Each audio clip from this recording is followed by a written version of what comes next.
महत सौभाग्य का विषय है। श्री धाम वृंदावन की इस पावन कथा में परम श्रद्धेय अनंत श्री विभूषित विश्वविख्यात भागवत व्यास श्री देवकी नंदन ठाकुर जी कृपा करके पधारे।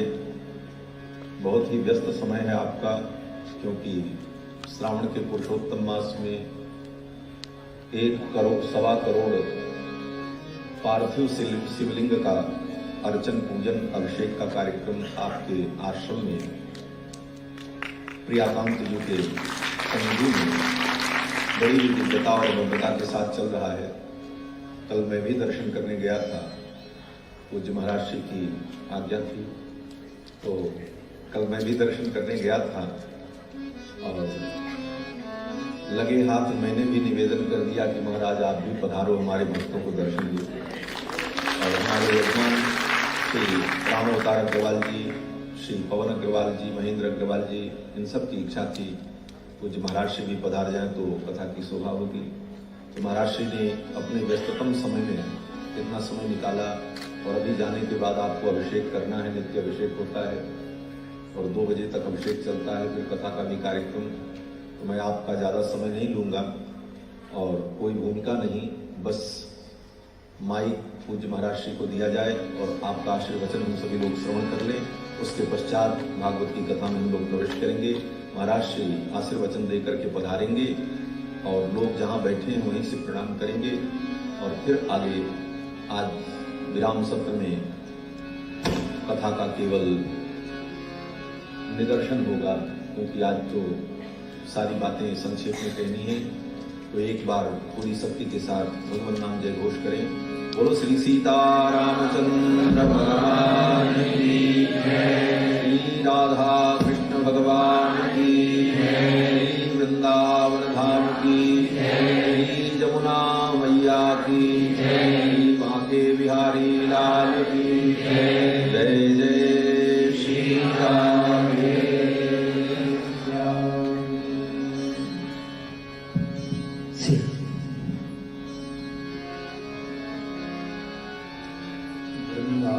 कलानाथो हृदयानंदवर्धनो सुखदौ राधिका कृष्णो भजेयं कुञ्जगामिनो वन्दे महापुरुषदे चरणारविन्दम्।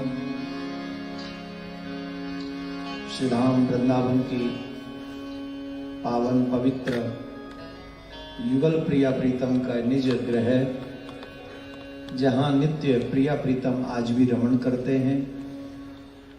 श्रावण मास अधिक मास के पुण्य पावन अवसर पर आप सभी ने श्रीमद् भागवत कथा का दिव्य आयोजन कराया, जिसमें व्यास आसन पर विराजमान अनंत श्री विभूषित जगत गुरु भगवान, मेरा ये अधिकार नहीं कि मैं नाम लूं, मैं जगत गुरु भगवान कह के संबोधन कर रहा हूं, तो आप उसी में आपके प्रति आदर की भावना आप लोग भी रखें। तो जगत गुरु भगवान के दर्शन, उनका वचन, उनका मार्गदर्शन हम सभी मनुष्य जाति के लिए उत्तम है, श्रेष्ठ है।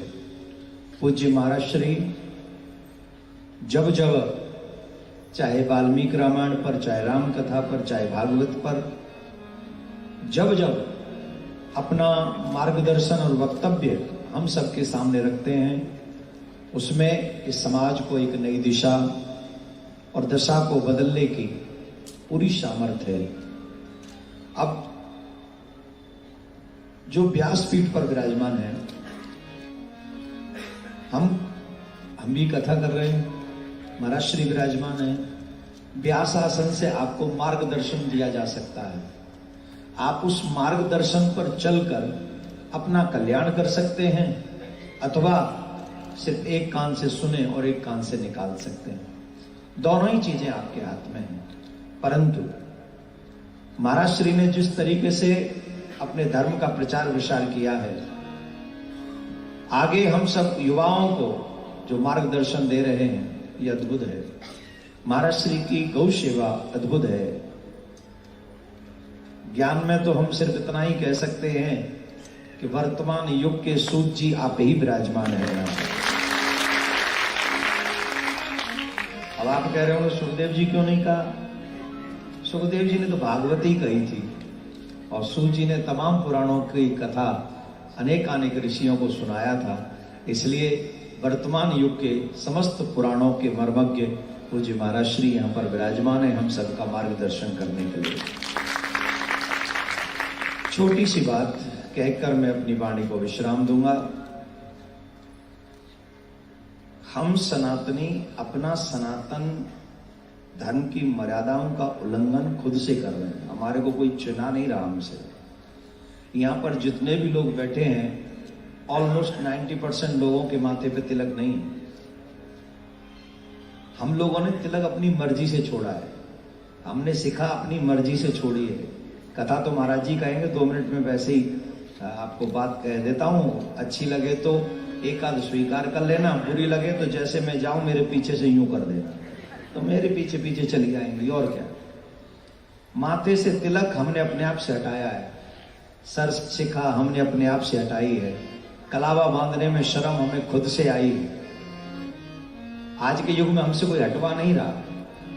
और दुर्भाग्य की बात तो महाराज श्री यह है, कई बहुत बड़े पैसे वाले जो हमारे ही सनातनी हैं, जो स्कूल और कॉलेज चलाते हैं, जिनमें हमारे सनातनी बच्चे पढ़ने जाते हैं, वहां बैठे हुए प्रिंसिपल, टीचर्स, बोर्ड कमेटी के मेंबर्स ये कहते हैं कि यहां पर तिलक मत लगा के आना, यहां पर कलावा बांध के मत आना, ये तुम अपने घर में जाके करो, ये स्कूल है तुम्हारे बाप का घर में। ये बोलते हैं कौन? हिंदू, सनातनी। कितना बड़ा अपमान वो अपने धर्म और अपनी संस्कृति का करते हैं। अरे हम लोग और किसी को कहें तो ठीक है, जब अपने ही लोग ऐसा करें तो उनको अपना कैसे करें? तो आप सब क्योंकि प्रबुद्ध लोग हैं, समाज के बड़े लोग हैं, आप सब से मेरा एक आग्रह है, प्लीज अगर आप अपने कहीं भी, आपके यहाँ 4 लोग काम करते हैं, 10 लोग काम करते हैं, उनको प्रोत्साहन दीजिए कि माथे पे तिलक लगा के आइए, कलावा बांध के आइए, भगवान का भजन कीजिए। हम तुम्हें 100 रुपया और एक्स्ट्रा देंगे सिर्फ इसी बात का। हम तुम्हें 10 नंबर एक्स्ट्रा देंगे सिर्फ इसी बात को। कर सकते हैं, हमारा कुछ जाना नहीं उसमें। लेकिन हम लोगों ने सारी चीजें छोड़ी। महात्मा कर लेंगे, कथाकार कर लेंगे, ब्राह्मण कर लेंगे, ये काम उनका है। अगर आप जजमान नहीं बने तो महाराज जी कैसे किसको कथा सुनाएं? मैं किसको कथा सुनाऊं? एक जजमान तो चाहिए ना, हमारी बात को सुनने वाला तो कोई चाहिए, और एक श्रोता ऐसा चाहिए जो सुन के उसे फॉलोअप करे। एक और निवेदन, सभी मोबाइल चलाते होंगे, न जाने कैसे कैसे ऐप आप लोगों ने डाउनलोड कर रखे होंगे। एक ट्विटर डाउनलोड कर लीजिए, उसमें अपना नाम, सरनेम सनातनी लिख लीजिए। समय मिले तो इस दास को फॉलो कर लीजिए। ये दास कृष्ण भूमि के लिए एक बहुत बड़ा कार्य करना चाहता है। अगर आपका थोड़ा भी सपोर्ट मिला तो जो दुष्टों ने 1670 में जिस दुष्ट औरंगजेब ने हमारे मथुरा के मंदिर को तोड़ा और वहां से ठाकुर जी की छवियों को ले जाकर उसने आगरा की जामा मस्जिद की सीढ़ियों में गाड़ा। कहां गाड़ा? सीढ़ियों में। आज भी ठाकुर जी वहीं है और आज भी वो लोग पैर रख के जा रहे हैं। कौन से ठाकुर जी? जिनकी कथा आप सुन रहे हो यहां बैठ के, जिनकी हम कथा गा रहे हैं, वो कहां है? अब आप कह रहे हो हमें प्रवचन दे रहे हो, खुद ने कुछ किया है? आपके इस बालक ने कुछ किया है प्रयास। आगरा जामा मस्जिद पे केस कर दिया, केस किया है। और अभी भी एक टीवी चैनल पे इस पे डिबेट चल रही है इस टाइम प्रेजेंट में, अभी चल रही है। मैं यहां बोल रहा हूं, टीवी डिबेट चल रही है, 10 बजे से चल रही है। आगे भी इसमें जन जागृति हमें करनी है और हमने प्रण लिया है कि जब तक सांस रहेगी अपने ठाकुर जी को सीढ़ी में नहीं रहने देंगे, लेके आएंगे, प्रयास करेंगे। तो आप अपने घर बैठे मोबाइल से हमारा सपोर्ट कर सकते हैं और आपका बड़ा उपकार होगा। आपका मन ठाकुर जी की कथा में लगे। अधिक समय न लेते हुए कृष्ण जन्मभूमि की, जोर से बोलो, कृष्ण जन्मभूमि की, सत्य सनातन धर्म की। महाराज जी बहुत प्यारे हैं। महाराज जी का स्वभाव एकदम जैसे भगवान का स्वभाव होता है, संत और गुरुओं का स्वभाव होता है, वैसे ही सरल हैं। इसलिए हमको कह रहे हैं, इन्होंने हमको आज्ञा दी कि इनका स्वभाव ही तो है जो बढ़ोस तो सो राम बढ़ाई। भगवान की कृपा आप पे बनी रहे, आप सब पे बनी रहे। वृंदावन में रह के भजन करना। अब तो कह कहाँ रहोगे, अब तो भाग ही जाओगे शाम को। फिर भी जब तक रहो आनंद लो। बहुत बहुत मैं अपनी वाणी को विश्राम देता हूँ। एक बार राधे राधे बोलना पड़ेगा, जोर से बोलना पड़ेगा। राधे राधे।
श्री सीतारामचंद्र भगवान की जय। श्री राधा कृष्ण भगवान की जय। श्री वृंदावन धाम की जय।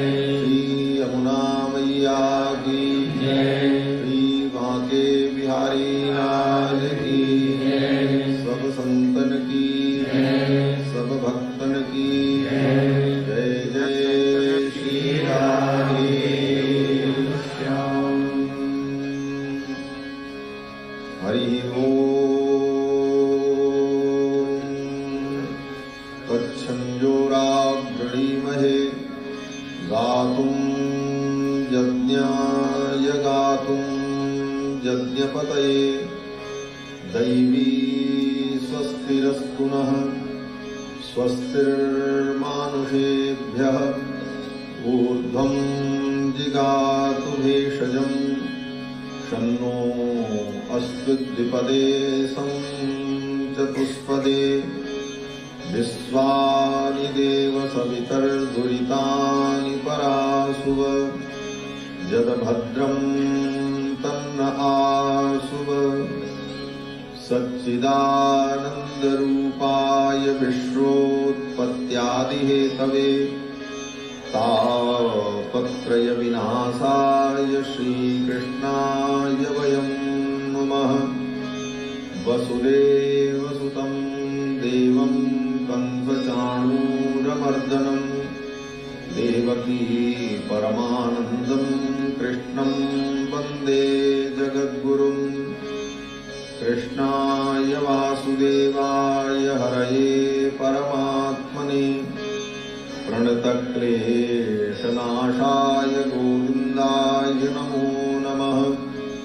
जन्माद्यस्य यतोऽन्वयादितरतश्चार्थेष्वभिज्ञस्वराट् तेने ब्रह्महृदाय आदिकवये मुह्यन्ति यत्सूरयः।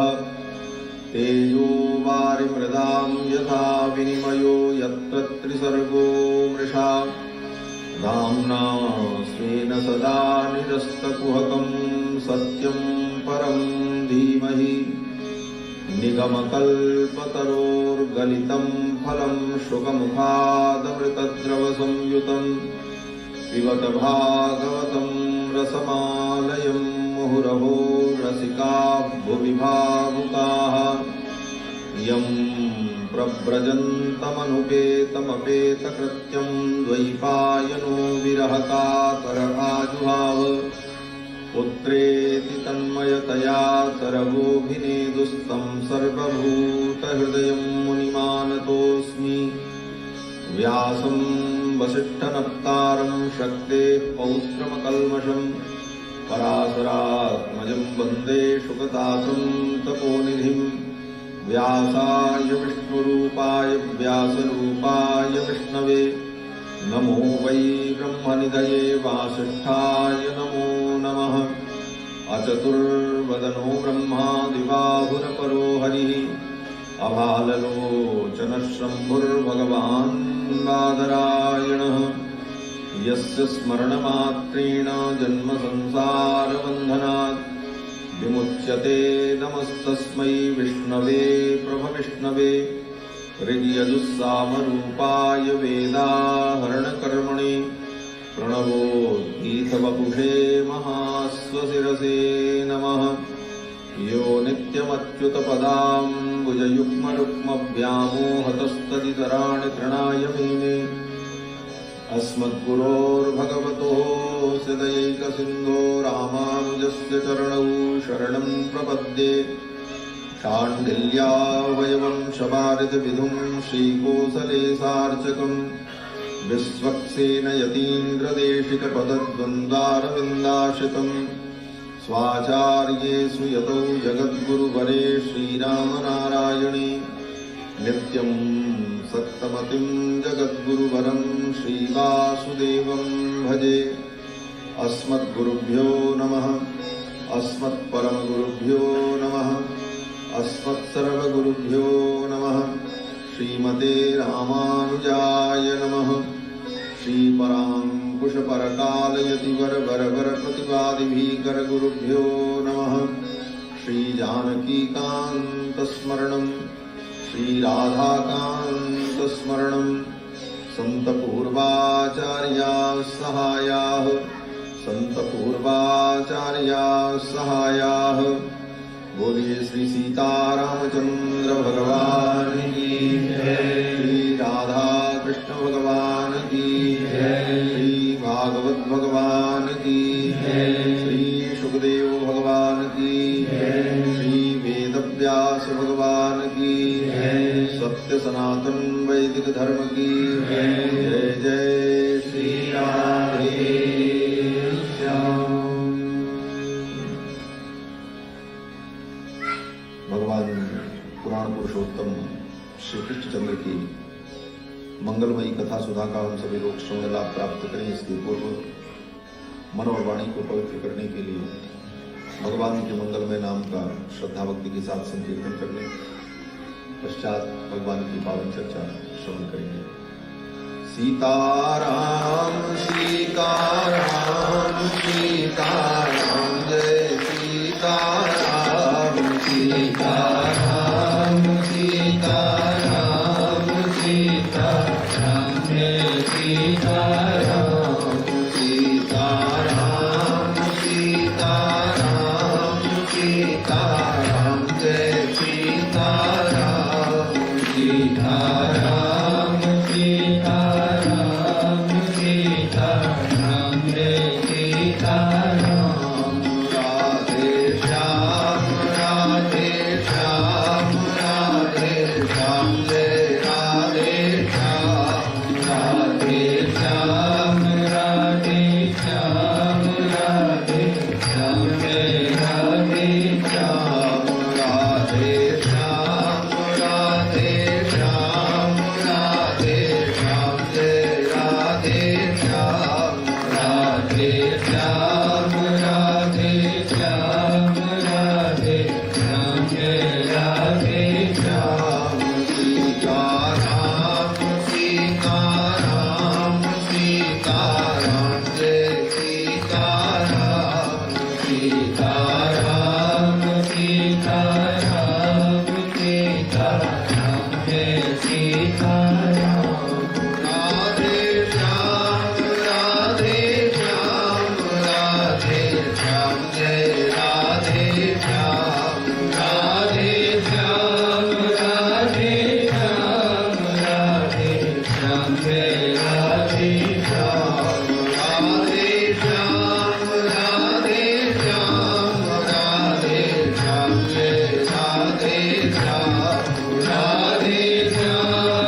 राधे श्याम राधे श्याम राधे श्याम सीताराम सीताराम सीताराम जय सीताराम सीताराम सीताराम सीताराम जय सीताराम सीताराम सीताराम सीताराम जय सीताराम सीताराम सीताराम सीताराम जय सीताराम सीताराम जय सीताराम सीताराम जय सीताराम राधे श्याम जय राधे श्याम राधे श्याम जय राधे श्याम सीताराम जय सीताराम सीताराम जय सीताराम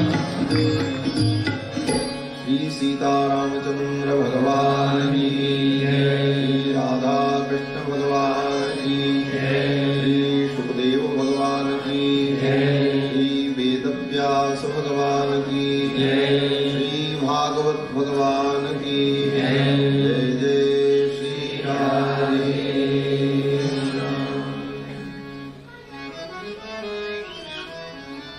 अनंत करुणा वरुणालय सौशील्य वात्सल्य आदि अनंत गुण गंभीर यशोदानंद वर्धन भगवान श्री कृष्णचंद्र जिनकी वांगमयी मूर्ति श्रीमद् भागवत महापुराण के माध्यम से भगवान की भुवन पावनी गौरव गाथा का हम सभी लोग श्रवण लाभ प्राप्त कर रहे हैं।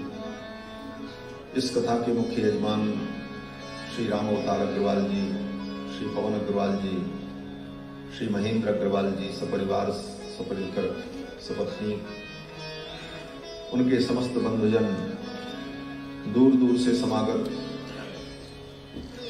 श्रद्धालु श्रोता बंधुओं, धर्मानुरागी सज्जनों, श्रद्धामयी माताओं, भगवान श्री कृष्णचंद्र की मंगलमयी कृपा के फलस्वरूप विगत 6 दिनों से श्री धाम वृंदावन में विराजमान होकर पवित्र पुरुषोत्तम मास में लीला पुरुषोत्तम भगवान श्री कृष्ण की पावन चर्चा हम सभी लोग श्रवण कर रहे हैं। आज इस कथा का विश्राम दिवस है। भगवान की कथा विश्राम को प्राप्त करेगी।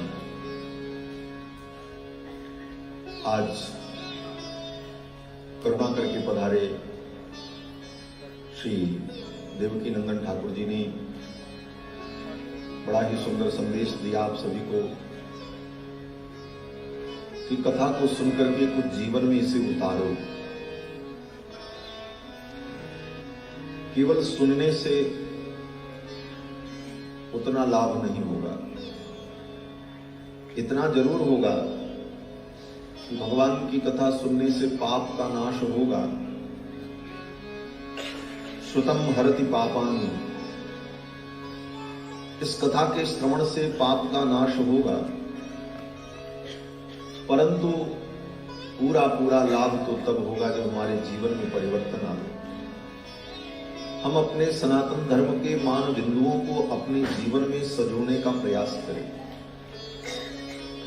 सनातन धर्म के जो मान बिंदु हैं, तिलक, शिखा, माला, पवित्रता, अपवित्रता और शुचिता का व्यवहार, शिष्टाचार, जब तक इसे हम अपने जीवन में नहीं अपनाएंगे तब तक मूलभूत परिवर्तन हमारे जीवन में नहीं आएगा। ये पक्की बात है। क्यों बोले? तब तक आप अपने को स्वच्छंद और स्वतंत्र ही अनुभव करते रहेंगे कि हम कुछ भी करें कोई बात नहीं। लेकिन जब इन मानव बिंदुओं को हम अपने जीवन में अपनाते हैं तो एक मानसिक हमारे ऊपर दबाव होता है, एक मानसिक हमारे ऊपर आदेश होता है कि हमें ऐसा गलत काम नहीं करना चाहिए क्योंकि हम तिलक लगाए हैं, हम तुलसी धारण किए हुए हैं, हम शिखा धारण किए हुए हैं, तो हमें ऐसा नहीं करना चाहिए। हमारी जो दुष्प्रवृत्तियां हैं उन दुष्प्रवृत्तियों पर स्वाभाविक नियंत्रण बना रहता है।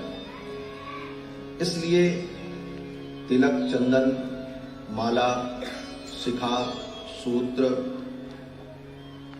रक्षा सूत्र, इन सारे चिन्हों को, मान बिंदुओं को हमें अपने जीवन में धारण करना चाहिए। इससे हमें लज्जा नहीं करनी चाहिए।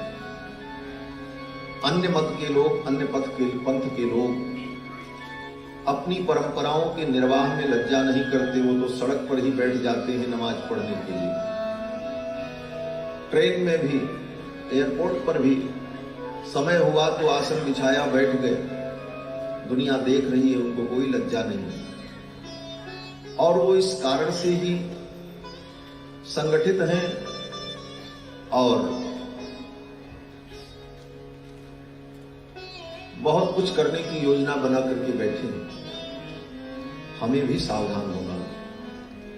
हम केवल कथा सुन लें और सुन करके चले जाएं अपने अपने घर और ये मान लें कि हमने पुण्य कर लिया, अब हम धर्मात्मा हैं। तो आप अपने घर में धर्मात्मा बन करके बैठे रहो, ये संस्कृति नष्ट हो जाएगी, ये संस्कार बिगड़ जाएगा, आने वाली पीढ़ियों को कुछ नहीं दे पाएंगे हम।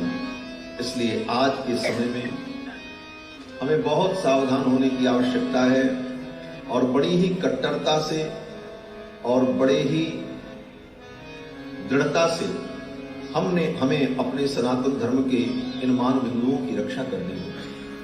हम कथा श्रवण करें, सुन करके हमारे जीवन में परिवर्तन हो, हम अपने आचरण को बदलें, तभी कथा सुनने का फल होगा। और इतना ही मान लिया कि हमने कथा सुन ली, इतने में ही हमारी इति कर्तव्यता पूर्ण हो गई, इतने से काम नहीं चलेगा। इस हिंदू संस्कृति ने, सनातन संस्कृति ने बहुत आघात झेले हैं और जिस काल में हिंदू संस्कृति ने आघात झेला है वह काल कुछ और था, लेकिन आज समय कुछ और है। आज अगर सावधान नहीं हुए तो बहुत बड़ा नुकसान होगा आने वाले समय में। इसलिए हम सभी लोगों को बहुत सावधान रहने की आवश्यकता है और कथा को सुनकर, ज्ञान उपदेश को सुनकर, प्रवचन को सुनकर अपने जीवन में परिवर्तन लाने की आवश्यकता है। हम सभी लोग बड़भागी हैं कि 6 दिनों से श्रीमद् भागवत महापुराण की पावन चर्चा श्रवण कर रहे हैं। इन 6 दिनों में आपने बहुत से ज्ञान विज्ञान की बातों को सुना होगा, बहुत सारी बातें आपको समझ में भी आई होंगी, बहुत कुछ नहीं भी समझ में आई होंगी, लेकिन जितना समझ में आया है उसे हम स्वीकार कर लें, उसे जीवन में उतार लें तो निश्चित रूप से इस कथा का बहुत बड़ा लाभ प्राप्त होगा, बहुत बड़ा परिवर्तन होगा। कल की कथा में आप सभी लोगों ने श्रवण किया कि भगवान ने रुक्मिणी जी का पाणी ग्रहण किया और ये विवाह भगवान का जो हुआ राक्षस विधि से भगवान ने पाणी ग्रहण किया, क्योंकि रुक्मिणी जी ने पत्र में लिखा था कि माम राक्षसेन विधिनोद बहवीर्य शुल्काम। हे भगवान, आप राक्षस विधि से मेरा पाणी ग्रहण करें।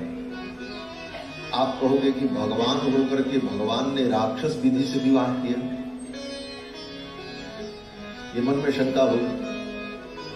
तो राक्षस विधि से तात्पर्य, ये राक्षस विवाह का नाम है। 8 प्रकार के विवाह की विधि का वर्णन श्री मनु जी महाराज ने अपनी मनु स्मृति में और अन्य स्मृतिकारों ने भी लिखा है।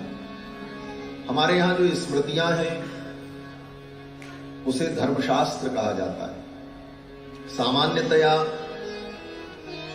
श्री हनुमान चालीसा से लेकर वेद पर्यंत सभी आध्यात्मिक धार्मिक ग्रंथों को लोग धर्मशास्त्र कहते हैं, परंतु धर्मशास्त्र शब्द विशेष रूप से स्मृतियों के लिए प्रयुक्त होता है। 18 स्मृतियां जो हैं, मनु स्मृति, याज्ञवल्क्य स्मृति, पाराशर स्मृति, वशिष्ठ स्मृति, शंख स्मृति, लिखित स्मृति, विष्णु स्मृति, ये सारी स्मृतियां जो हैं ये धर्मशास्त्र हैं।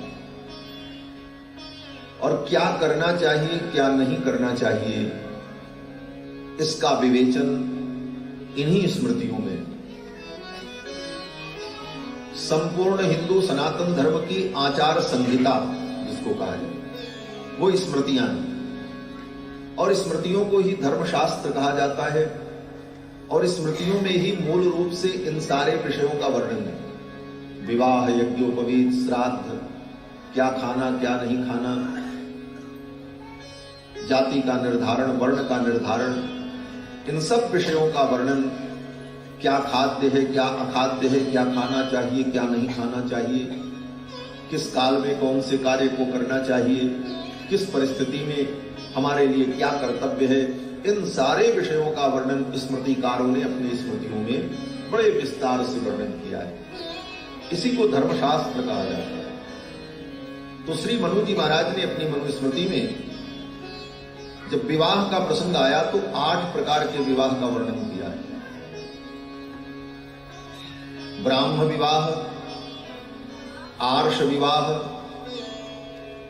आसुर विवाह, दैव विवाह, गंधर्व विवाह, राक्षस विवाह और पैशाच विवाह। इन 8 प्रकार के विवाह में 4 विवाह प्रथम श्रेणी के सर्वोत्तम और 4 विवाह जो है वो अवर कोटि के। जो विवाह माता पिता के द्वारा योग्य वर ढूंढकर अपने वर्ण धर्म के अनुकूल विधि पूर्वक वर को अपने द्वार पर बुलाकर वर की पूजा करके शास्त्र की विधि से कन्यादान किया जाता है, फिर उस कन्या के साथ उस वर का विवाह होता है। इस विवाह को ब्राह्मण विधि कहते हैं। सबसे प्रधान विधि यही है जिसको हम समाज में आज भी मान्यता देते हैं, और सामान्यतया ब्राह्मण विधि से ही सभी के विवाह होते हैं। एक गंधर्व विवाह है। गंधर्व विवाह का मतलब आज की भाषा में कहो तो प्रेम विवाह जिसको कहते हैं। लेकिन उस प्रेम विवाह में भी कुछ नियम और मर्यादाएं हैं।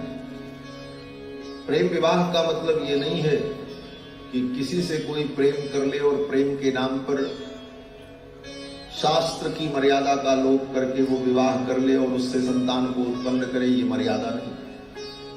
प्रेम विवाह में बस केवल इतना है कि विवाह के पहले ही उससे परिचय हुआ और प्रेम हुआ, और फिर बाद में उसके साथ ब्रह्म विधि से विवाह हुआ। लेकिन उस प्रेम विवाह में भी वर्ण की मर्यादा है। कन्या और वर वर्ण के अनुकूल हो, जिस वर्ण की कन्या हो उसी वर्ण का वर भी। बार बार मैं कथाओं में कहता हूं, वर्ण व्यवस्था ही सनातन धर्म है।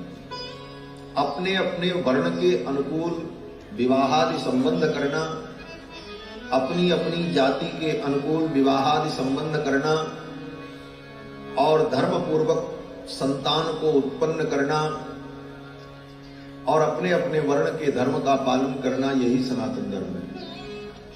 आज पढ़े लिखे लोग, तथा कथित पढ़े लिखे लोग कहते हैं ये जाति पाति तो भेदभाव कारक है, लेकिन ऐसा नहीं है। जाति पाति भेदभाव कारक नहीं है, अपितु एक व्यवस्था है। एक व्यवस्था है, इसीलिए इसका नाम वर्ण व्यवस्था है। और ये व्यवस्था जब बिगड़ती है तो समाज में अव्यवस्था पैदा होती है। इसीलिए ऋषियों ने इसको वर्ण व्यवस्था कहा। और वर्ण के अनुकूल विवाह करके जब संतान की उत्पत्ति होती है तो वह संतान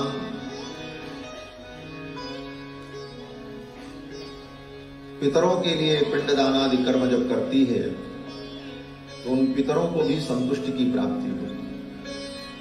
और वर्ण के विपरीत विवाह करने पर जो संतान पैदा होती है वो वर्ण संकर होती है। और वर्ण संकर संतान के द्वारा जो पितर स्वर्ग में बैठे हैं वो भी नरक में चले जाते हैं।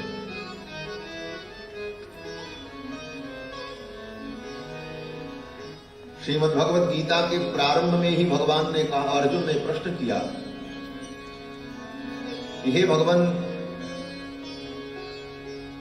अगर ये युद्ध होगा तो युद्ध में अनेक वीर मारे जाएंगे, उनकी स्त्रियां अनाथ हो जाएंगी, और कहीं जीवन निर्वाह के लिए उन्होंने अन्य पुरुषों का आश्रय ग्रहण किया तो कितना बड़ा अनर्थ होगा। इससे एक वर्ण संकरों की फौज खड़ी हो जाएगी। स्त्रीषु दुष्टासु वार्षणेय जायते वर्ण संकरः संकरो नरकायैव कुलघ्नानां कुलस्य च पतन्ति पितरो हेषां लुप्त पिंडोदक क्रिया। उनके पितर जो हैं उनका पतन हो जाएगा, पिंडदानादि की सारी क्रियाएं लुप्त हो जाएंगी और सारी व्यवस्था ध्वस्त हो जाएगी। इतना बड़ा अनर्थ हो, इतने बड़े अनर्थ की चिंता अर्जुन को। कहने का तात्पर्य कि वर्ण व्यवस्था के बिगड़ने पर सनातन धर्म की सारी व्यवस्थाएं छिन्न भिन्न हो जाती हैं और आज समाज के नाम पर, समरसता के नाम पर, सरलता और उदारता के नाम पर हमारे सनातन धर्म के इस मूल सिद्धांत को, वर्णाश्रम धर्म को ही मिटाने का प्रयास किया जा रहा है। और ये प्रयास केवल नेताओं के द्वारा या समाज सुधारकों के द्वारा नहीं, अपितु बड़ी बड़ी संस्थाओं के द्वारा होता है।